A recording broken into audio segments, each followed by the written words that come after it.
Ça sent bon cette histoire. Salut les fraudes, j'espère que vous allez bien. On se retrouve pour une nouvelle vidéo pour parler de Jadon Sancho.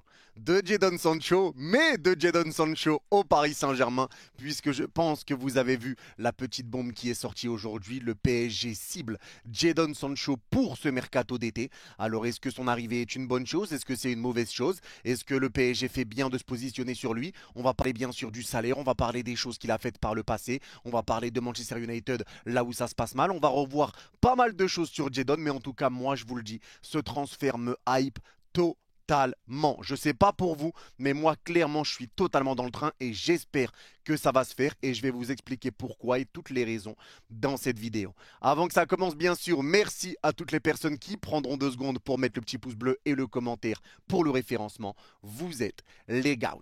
Et on est parti pour la vidéo et on commence tout de suite avec le PSG cible bien Jadon Sancho.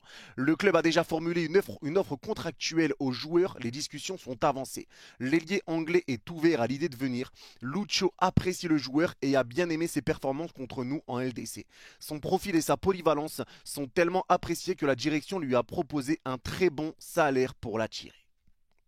Là, on va rentrer sur quelque chose dont on doit parler. Le PSG espère que Manchester United sera OK pour se séparer de son joueur. Cette info est à prendre au sérieux parce que cette info vient de Jamel. Et je vous l'ai dit lors du live mercato qu'on a fait ensemble, Jamel est pour moi la source la plus fiable, en tout cas sur le mercato PSG. C'est quelqu'un qu'on peut suivre, c'est quelqu'un qu'on peut écouter, qui ne parle pas pour rien. Donc en tout cas, si Jamel le dit, ça a été sorti par Foot Mercato de base, mais Jamel qui confirme derrière, ça veut bien dire que cette piste est très sérieuse et je le répète encore une fois, j'espère que ça va se faire. Maintenant, on va rentrer déjà dans le premier point de cette vidéo et les doutes qu'on peut avoir sur Jadon Sancho. Parce que oui, Jadon Sancho, il va arriver avec des doutes. On ne sait pas réellement qu'est-ce que ça va valoir après le parcours un petit peu chaotique qu'il a eu avec Manchester United, même s'il a eu des bons parcours avec Dortmund qu'on reverra un petit peu plus tard. Mais moi, j'ai envie de dire, sur quels joueurs du Paris Saint-Germain qui sont ciblés cet été, on n'a pas de doute. Soyons honnêtes, les gars. Est-ce que Osimhen, s'il vient maintenant, vous allez me dire, oui, on n'a pas de doute sur Osimhen? Non, il y a de l'extra sportif, il y a des blessures. Est-ce que Neves, vous allez me dire, j'ai pas de doute sur Neves? Non, c'est un joueur jeune, pas beaucoup d'expérience, ça peut faire refroidir certaines personnes. Et ça sera pareil pour Désiré Doué, tout ça. Donc en soi, tous les joueurs qui vont être pistés par le Paris Saint-Germain sont des joueurs sur lesquels tu vas forcément avoir des doutes. Mais Jadon Sancho peut-être un petit peu plus, puisqu'aussi il a eu des affaires avec ses coachs, déjà avec Pep Guardiola quand il était encore avec Manchester City, où apparemment il aurait serré la main de Guardiola pour lui dire je prolonge, au final il est parti. Il a eu aussi un petit problème avec le coach à Dortmund, où apparemment ça disait que Jadon Sancho était ingérable. Maintenant, moi j'ai envie d'y croire. J'ai envie d'y croire. Maintenant, moi, la chose dont j'ai envie de faire gaffe, et pour moi, la chose où il faudra se méfier, c'est le salaire. C'est le salaire parce que si on commence à donner à Jadon Sancho un salaire qui va aller au-dessus de tous les salaires du Paris Saint-Germain, qui va bien au-dessus, etc., moi, je dis qu'on s'est remis enfin sur la bonne voie depuis le départ de Kylian Mbappé. Donc, on n'a pas réellement de raison de recommencer à faire n'importe quoi, donner un gros salaire, un salaire qui est indécent à un joueur, et repartir sur quelque chose de pas équitable, repartir sur une mauvaise gestion. La mauvaise gestion, on peut l'arrêter définitivement à partir de maintenant. Le tout, c'est de ne pas la recommencer. Alors oui, tu vas donner un salaire à Jadon Sancho parce que ça reste un nom, qu'on le veuille ou pas, Jadon Sancho, ça reste un nom clinquant dans le milieu du football. Donc, tu vas être obligé de donner un salaire. Mais tout ce que je dis, c'est qu'il ne faudra pas dépasser certaines limites. Il y a des choses à ne pas faire, il y a des salaires à ne pas donner. Tu peux donner un bon salaire pour attirer quelqu'un, mais en tout cas, ne pas aller trop loin. Parce que là, le PSG, c'est pas le PSG qui va courir derrière Jadon Sancho, c'est Sancho qui est tenté aussi à l'idée de venir au Paris Saint-Germain. On ne cible que des joueurs qui veulent venir. Osimhen veut venir au PSG. Neves veut venir, il a clairement fait savoir. Doué veut venir, on a l'impression en tout cas avec tous les trucs qu'il like par rapport au Paris Saint-Germain. Et là, on voit que Jadon Sancho est aussi open à l'idée de venir au PSG. Donc ce n'est pas à nous de faire n'importe quoi et il va falloir gérer ce dossier correctement. Parce que ça, c'est la première grosse chose. Maintenant, Jadon Sancho est évalué à peu près 30 millions sur Transfermarkt. Donc à combien tu vas le payer? Est-ce que tu vas le payer 40, 60 millions? Parce que c'est les prix qui commencent à sortir un petit peu. Moi, je vous le dis honnêtement, entre 40 et 50 millions, je prends tous les jours Jadon Sancho. 60, ça commencerait à faire un petit peu cher. Mais en tout cas, entre 40 et 50 millions, quand tu sais qu'United l'a déjà payé 85 millions, Moi je prends et je pense qu'à ce prix-là, ça reste une bonne offre. Et à ce prix-là, c'est aussi le prix qu'on a payé Ousmane Dembélé. Donc 45-50 millions pour un joueur de 24 ans, c'est important de le dire. Un joueur de 24 ans, parce qu'on peut lui reprocher pas mal de choses à Sancho si vous voulez. Hein. Mais il a 24 ans, c'est un joueur qui est encore jeune, un joueur qui a déjà prouvé, un joueur qui a déjà été excellent, un joueur qui nous a fait mal encore cette saison. Il y a pas mal de choses à revoir aussi sur la petite carrière de Sancho depuis qu'il a commencé. Mais en tout cas, pour l'instant, là où il va falloir faire attention, c'est le salaire. Et également, bien sûr, le prix du transfert. Maintenant, est-ce que Ugarte peut rentrer dans une affaire de transfert lui aussi, où ça va échanger, puisque Manchester United sont quand même liés à nous dans ce mercato, avec les 10 euros déjà qu'on ciblait. C'est United qui l'a eu finalement, parce que le PSG a apprécié retirer, vu qu'il voulait que le Real, blablabla. Et derrière, maintenant, on a le cas Ugarte, où United veut Ugarte, nous on veut Sancho. Donc finalement, peut-être que la situation peut se transformer avec un échange, peut-être un échange avec le United qui va rajouter de l'argent. Je sais pas, je sais pas, mais c'est vrai que comme United est déjà intéressé par Ugarte, ça peut être un échange avec de l'argent qui sera récupéré derrière. En tout cas, voilà pour le premier point, le point salaire, le point argent. Maintenant, on va rentrer sur le point de vue des stats. Et Jadon Sancho, là où c'est important de le rappeler, saison 2017-2018, très très jeune, il avait mis 5 buts pour cette passe décisive en 1400 minutes jouées. Bien sûr, en Bundesliga, il a joué 685 minutes sur 12 matchs, donc ça fait pas 12 matchs pleins, je vous laisse faire le calcul. Et il avait mis un but, 4 passes décisives. Donc là déjà, Jadon Sancho commençait à faire parler de lui et on voyait déjà les premiers talents de ce bon vieux joueur en la saison 2017-2018. Arrive la saison suivante avec 2018-2019 et là, Jadon Sancho plante 13 buts pour 20 passes décisives et 2968 minutes jouées sur l'ensemble des compétitions avec Champions League et la Coupe et la Bundesliga. Donc là, on se dit que oui. Ce joueur a vraiment quelque chose. À voir si ça va confirmer parce qu'il était encore très très jeune à ce moment-là. On enchaîne avec la saison 2019-2020 et il fait encore mieux. 44 matchs, 20 buts, 20 passes décisives, 3277 minutes jouées. À ce niveau-là, les gars, c'est quand même quelque chose de grand. Et c'est pas n'importe quoi d'enchaîner quand même des bonnes saisons avec le Borussia Dortmund. Ça ne sort pas de nulle part. Ça ne sort pas de nulle part. C'est que vraiment Sancho est un joueur qui fait mal, est un joueur que quand il est en confiance, il est vraiment vraiment bon. C'est un joueur qui a de grandes qualités et en plus on l'a vu contre nous en Ligue des Champions. Je le rappelle encore une fois les gars, quand je pense à Jadon Sancho, je fais des cauchemars pour Mendes. Mendes à l'entraînement, je me demande s'il va le regarder dans les yeux pour lui serrer la main ou est-ce qu'il va baisser la tête. Combien de temps ça va prendre pour que les traumatismes de Mendes s'effacent? J'ai limite peur que Sancho vienne détruire la carrière de Mendes au Paris Saint-Germain, tellement Mendes peut être affecté par ce qu'il lui a fait en Ligue des Champions. Ça devient quand même inquiétant. Ça devient inquiétant. Donc c'est important aussi de rappeler que le bon vieux Jadon Sancho est un très bon joueur. On parlera derrière de pourquoi prendre un ailier, blabla, pour tous ceux qui se plaignent par rapport à ça. On enchaîne avec la saison 2020-2021. Toujours cohérent, 38 matchs, 16 buts, 20 passes D. Ça déroule pour Jadon Sancho. Ça déroule. Et ce joueur-là a atteint une valeur marchande à 130 millions d'euros. 130 millions d'euros, les gars. Je le répète encore une fois, 130 millions d'euros. Ce joueur a été excellent. Et il n'a pas été excellent qu'une saison, il l'a été sur plusieurs saisons. Ça veut tout dire. Ça veut tout dire, les mecs. Ça veut tout dire. Donc à un moment donné, je pense aussi que ce n'est pas des conneries, que Jadon Sancho, ce n'est pas une hype qui est sortie de nulle part, parce que certains veulent nous dire que le cas Jadon Sancho est une hype qui est sortie de nulle part, mais ce n'est pas le cas. Ce n'est pas le cas. Et moi, je pense justement que ça peut faire énormément de bien pour le turnover en tant que titulaire. Peu importe, vous allez comprendre ce que je veux dire. Je dis pas que Sancho doit être sur le banc, mais je dis pas qu'il doit être titulaire non plus. Vous allez comprendre ce que je veux dire par la suite. On enchaîne avec la saison 2021-2022. Et là, on rentre sur le cas qui se complique. Parce qu'à ce moment précis, 2021-2022, Jadon Sancho rejoint Manchester United. Ça se passe mal. 5 buts, 3 passes D pour 38 matchs joués et 2485 minutes.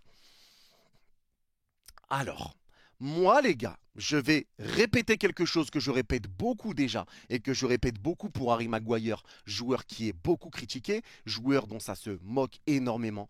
Harry Maguire, pour moi, n'est pas un mauvais joueur de football. Harry Maguire n'a pas coûté 90 patates pour rien. Harry Maguire était bon à Hull City. Harry Maguire était bon à Leicester. Harry Maguire était un capitaine de l'équipe anglaise. Harry Maguire, ça ne sort pas de nulle part.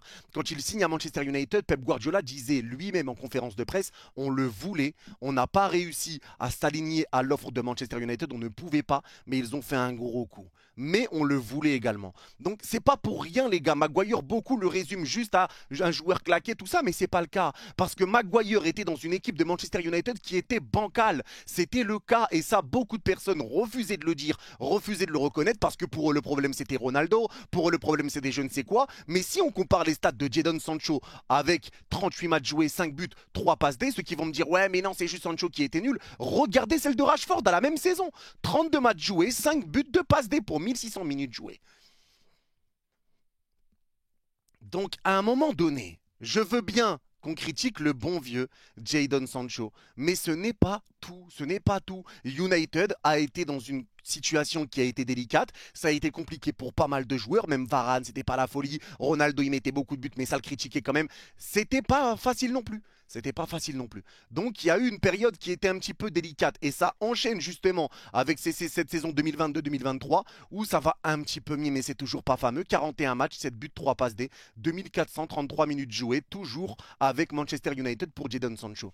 Donc bien sûr qu'il n'a pas trouvé réellement son équilibre, il ne s'est pas réellement trouvé à Manchester United, mais parce que Manchester United est une équipe qui ne s'était pas réellement trouvée non plus. J'en vois beaucoup dire que Jadon Sancho justement ça peut faire un petit peu comme André Di Maria. Di Maria qui n'était pas bon à United et finalement où donc là ça se passait mal à United parce que je me rappelle d'un lob qui était stratosphérique avec United mais ça se passait pas bien, il est venu au PSG, ça s'est beaucoup mieux passé. Beaucoup disent que ça peut être la même chose avec Sancho. Oui, maintenant le background n'est pas le même entre Di Maria et le bon vieux Sancho, mais je comprends un petit peu cette comparaison. Il y en a qui la font et tu peux le comprendre parce que ça se passe un peu mal à United. Tu peux être un petit peu le héros. Parce que cette deuxième saison à United n'a pas été fameuse. Et on vient du coup sur la saison actuelle, la saison qu'on connaît actuellement, où il a passé encore une fois 6 mois à Manchester United, où il ne jouait pas, il a fait 3 matchs, il a joué 76 minutes. Derrière, il est prêté au mois de janvier au Borussia Dortmund. Et la suite de l'histoire, on la connaît. Jadon Sancho va beaucoup mieux. Jadon Sancho met 2 buts, 3 passes décisives en Bundesliga.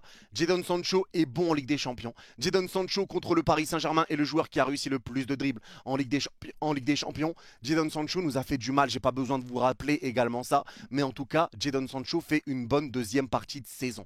Il en fait une très bonne. Et ça, c'est une réalité aussi. Ça veut dire que si tu arrives à le remettre en confiance, s'il retrouve un petit peu la confiance, eh ben Jadon Sancho peut faire mal. Il est de retour à Dortmund, ça se passe bien mieux. Alors, est-ce que c'est lié au fait de la pression, peut-être la pression de l'équipe, même si je suis pas réellement sûr de ça, ou est-ce que c'est vraiment l'atmosphère, le climat qui fait que Jadon Sancho est mis en confiance? Mais moi, je pense que si Luis Enrique le veut, Luis Enrique le mettra en confiance. Et surtout, Sancho sera en confiance dans une équipe qui sera bien bâtie, dans une équipe avec des jeunes, avec quelques joueurs expérimentés, je pense que cette équipe va bien tourner. Il n'y a personne qui sera au-dessus de personne, cette équipe va bien tourner. Donc c'est pour ça que moi, le cas de Jadon Sancho, j'aimerais le revoir. Les 6 derniers mois qu'il fait à Dortmund sont bons.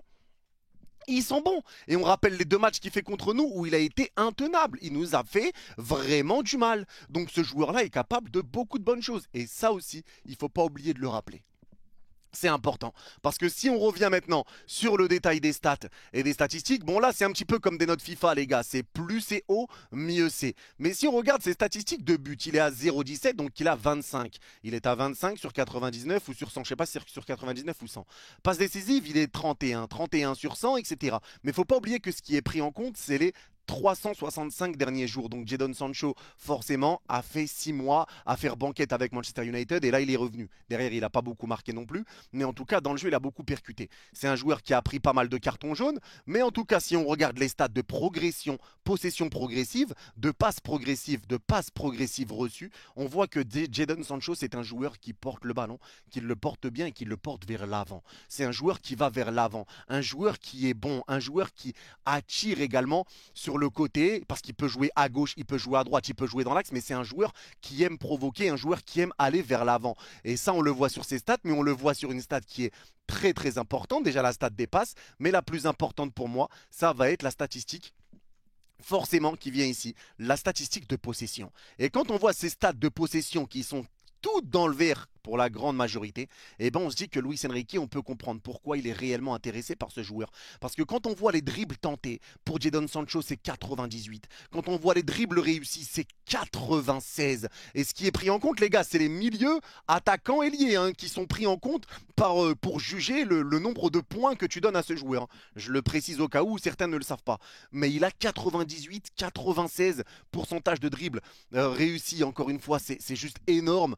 C'est trop. Pourcentage de tacles subis. Il subit quand même pas mal de tacles. La distance totale parcours avec le ballon, c'est 93. Balle au pied, 87. Possession progressive 92, chevauché dans les derniers tiers 88, chevauché dans la surface de réparation 90. C'est un joueur qui percute, c'est un joueur qui provoque et un joueur qui sait donner son ballon. Parce que même si on revient sur les passes réussies 81, passes tentées 77, pourcentage de passes réussies 81. C'est pas mauvais. Passe réussie en passe courte 91, passe tentée 92, ce n'est pas mauvais. Jadon Sancho est un joueur qui fait mal. C'est un joueur qui provoque et qui aime provoquer. Et même si on revient lui aussi sur la statistique de buts, sur la statistique de frappe, regardez pourcentage de tirs cadrés, il est à 82, mais but pour tir, il est à 99, but pour tir cadré 98, distance moyenne du tir 94. Donc en soi, Jadon Sancho, là forcément sur les 365 derniers jours et par rapport aux attaquants milieu ailier de tous les championnats, Jadon Sancho est un joueur qui ne tire pas beaucoup, mais quand il tire, ça fait mal. Quand il tire, ça fait mal. C'est aussi simple que ça. Quand il tire, ça fait mal. Et il ne faut pas oublier qu'il mettait des 20 buts, 18 buts, 13 buts en Bundesliga. Pour un ailier, c'est énorme et ça ne sort pas de nulle part non plus. On sait qu'il a une très très bonne qualité. Et moi, je pense qu'il est totalement Lucho compatible quand tu vois toutes ses stats. Et forcément, les stats de tir, etc., c'est compliqué puisqu'il a passé 6 mois sur le banc. Et en ayant passé 6 mois sur le banc, tu vois quand même des stats aussi hautes. C'est impressionnant. C'est impressionnant et c'est important de le dire et c'est bien sûr important de le rappeler. Donc maintenant, on va revenir sur la conclusion de Jadon Sancho et pourquoi moi, Jadon Sancho est un joueur qui m'intéresse vraiment. Parce que justement, on nous parlait de Gvicha Kvaratskhelia. Kvaratskhelia qui ne va sûrement pas venir au Paris Saint-Germain puisque Naples ne veut pas le céder. Maintenant qu'on nous parle de Jadon Sancho, je vois des personnes nous dire on n'a pas besoin d'ailier, on n'a pas besoin d'un ailier gauche, on n'a pas besoin d'un ailier droit. Moi, je ne suis pas d'accord. Moi, je suis pas d'accord. Parce que certains se disent, si on prend lui, il y a quelqu'un d'autre qui va pas venir. Non, les gars. Le mercato du PSG est déjà calculé. Je pense que c'est déjà prévu. Tu vas pas sacrifier un milieu de terrain. C'est pas parce que lui vient que Neves va pas venir. Ça ne veut rien dire. Moi, si tu me poses la question, est-ce que tu prends Jadon Sancho? Je te réponds bien sûr. Pourquoi? Parce qu'on a Dembélé, Barcola sur les côtés. Bien sûr que c'est très bon. Bien sûr que c'est très fort. Mais rajoutez à ça que Sancho peut jouer à gauche, peut jouer à droite, comme c'est le cas pour Barcola, peut jouer à gauche, peut jouer à droite. Donc en termes de turnover entre les trois, c'est déjà très bon. Et quand il y en aura un sur le banc, le fait qu'il rentre, ça peut apporter beaucoup de fraîcheur. Mais si tu ne prends pas d'ailier, si tu ne prends pas Jadon Sancho, tes remplaçants, pour tes ailiers Barcola Dembélé, pour moi, c'est des ailiers pas à la hauteur. Des ailiers comme Lee Kangin, qui peut faire des bons matchs, mais on ne sait pas réellement ce que ça peut donner, totalement. Kolo Muani, dont on n'est pas fan et dont beaucoup veulent le départ. Asensio, dont la saison, je ne sais même pas quoi en penser, mais qui est peut-être aussi sur un départ. Donc non, moi, Jadon Sancho, c'est un joueur que je prendrai parce qu'il peut ramener de la concurrence déjà pour les ailiers titulaires. Et en plus, ça nous donnerait un joker, ça nous donnerait une cartouche en tant qu'ailier. Et c'est pareil pour le cas d'Osimhen, parce que Osimhen, c'est un joueur que moi, j'aimerais qu'on récupère. Le PSG, apparemment, a dit c'est 80 millions. On vous le prend à 80 millions. Commencez pas à nous prendre la tête avec vos 90 millions plus Lee Kangin, parce qu'apparemment, ils nous ont demandé 90 plus Lee Kangin. Paris a dit non, c'est 80 sinon on prend pas. Beaucoup aussi ne sont pas contents de prendre un Osimhen, mais ça je l'ai déjà expliqué sur la vidéo où on parlait de tout ça. Moi je le répète encore une fois, Luis Enrique est un joueur qui aime jouer avec des ailiers. Il aime avoir des ailiers de percussion, des ailiers qui font mal, des ailiers qui rentrent, des ailiers qui arrivent à percuter, à ramener du danger, à ramener des situations, capables de dribbler, de marquer, de passer, capables de tout faire. Luis Enrique aime ce type de profil-là et il va l'avoir en la personne de Jadon Sancho, c'est une réalité. C'est un dribbleur bon dans ses passes, qui a des qualités. Il a eu une période un peu bresson à United, mais moi j'ai confiance en Luis Enrique pour le remettre en confiance. Et surtout qu'il ne faut pas oublier que son momentum est plus dans le positif, puisqu'il a fait 6 bons mois avec le Borussia Dortmund. Et que là, il est revenu à Manchester United. Donc ça non plus, il ne faut pas l'oublier. On parle de ses mauvaises saisons, mais là, ces 6 derniers mois sont plutôt bons. Il fait une finale de Ligue des Champions, il faut le rappeler aussi. Il a été excellent en demi-finale. Le joueur qui a réussi le plus de dribbles. Il a ramené énormément de danger. Donc c'est important de le rappeler. Surtout qu'il est capable également de jouer milieu offensif. Donc ce joueur-là t'apporte une palette tactique qui est énorme. Tu peux le mettre à droite, tu peux le mettre à gauche, tu peux finalement passer en 4-3-3 offensif avec Jadon Sancho en 10 pour avoir 2 points de base derrière. Tu peux faire pas mal de choses. Jadon Sancho peut jouer partout sur le front de l'attaque. Il peut jouer partout. Et ça m'étonnerait même pas que Luis Enrique le tente en faux numéro 9. Franchement, ça m'étonnerait même pas. Ça ne m'étonnerait même pas. Donc maintenant, à voir ce qui se passera. Mais moi, je suis totalement emballé par l'idée de Jadon Sancho. Surtout que je répète que c'est comme pour Osimhen. Certains se posent des questions. Oui, mais Osimhen, balle au pied, c'est pas bon. Les conduites de balle, c'est pas bon. Oui, mais pensez au PSG. On a des joueurs comme Dembélé, Barcola qui aiment percuter, rentrer dans la surface, mais qui frappent pas beaucoup, qui frappent mal. Et bien forcément, qu'est-ce qu'ils font? Ils font tout le temps des passes en retrait. On n'a pas de neuf. Et on l'a répété toute la saison, il n'y a pas un neuf pour tuer l'action. Mais Ramos, mais Luis Enrique ne met pas Ramos parce que Luis Enrique n'aime pas Ramos. Donc forcément que c'est Osimhen. Osimhen va être une bonne pioche parce que dans le jeu, oui, il apportera pas grand-chose. Oui, ça va être compliqué, bien qu'à la canne, il a apporté un petit peu, mais oui, c'est pas dans ses grandes capacités. Il n'est pas capable de le faire. Eh ben oui, en tout cas, un Osimhen peut apporter du bon dans ce Paris Saint-Germain. C'est pour ça que Erling Haaland, lui aussi, apporte beaucoup à une équipe comme Manchester City, parce c'est ce renard-là. Beaucoup parlent de tapine, mais c'est ce renard dont avait besoin Manchester City. C'est une réalité. Et certains vont tomber sur Osimhen pour dire, oh, regardez comme il est nul, etc. Mais ce n'est pas lui qui va prendre la balle. Ça, je le préchote au cas où Osimhen vient. Ce n'est pas lui qui va prendre la balle dribbler. Si une équipe joue très très bas, il va pas toucher beaucoup de ballons. Il va devoir être là pour trouver la solution, justement. Il va devoir être servi pour marquer. Mais ne vous attendez pas à avoir un dribbleur, etc. Ça, c'est important de le répéter. Et je dis encore une fois que beaucoup disent que si Osimhen vient, Ramos va partir. Moi, j'aimerais que non. Parce que le problème, c'est que Kolo Muani, lui, veut quitter le Paris Saint-Germain. Veut rester, pardon, au Paris Saint-Germain. Donc, tu te dis, ben, dans ce cas-là, c'est Ramos qui va partir, vu que Kolo veut rester. Mais moi, je me dis qu'au final, si tu prends Osimhen, à avoir comme doublure Kolo Muani, est-ce que vous signez? Moi, je signe pas. Si j'ai Osimhen doublure Ramos, je prends.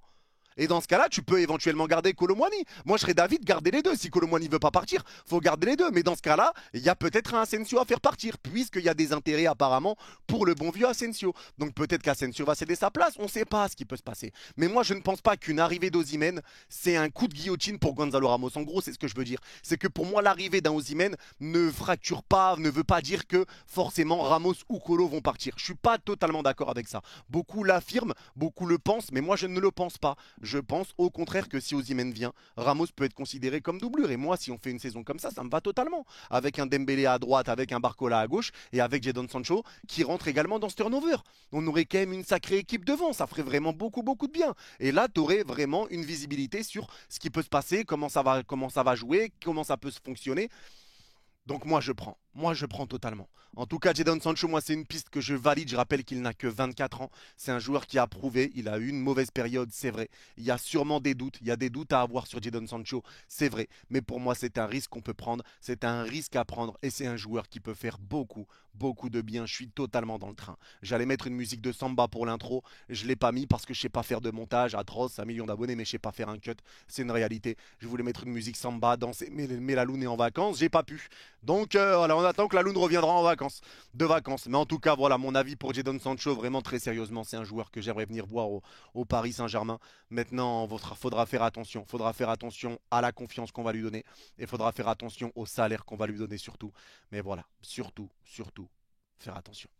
Donc n'hésitez pas à me dire en commentaire est-ce que vous êtes hype ou pas hype pour une arrivée éventuelle de Jadon Sancho au Paris Saint-Germain. En tout cas, merci à tous d'avoir suivi cette vidéo. Ceux qui l'ont regardé jusqu'au bout, n'hésitez pas à mettre Sancho. Soit je prends, soit je prends pas. À vous de me dire. Sancho, je prends. Sancho, je prends pas. Et je comprendrai. Ou si vous n'êtes pas supporter du PSG, Sancho, pas une bonne idée pour Paris. Sancho, bonne idée pour Paris.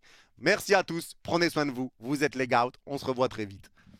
Bye bye. Et allez Paris.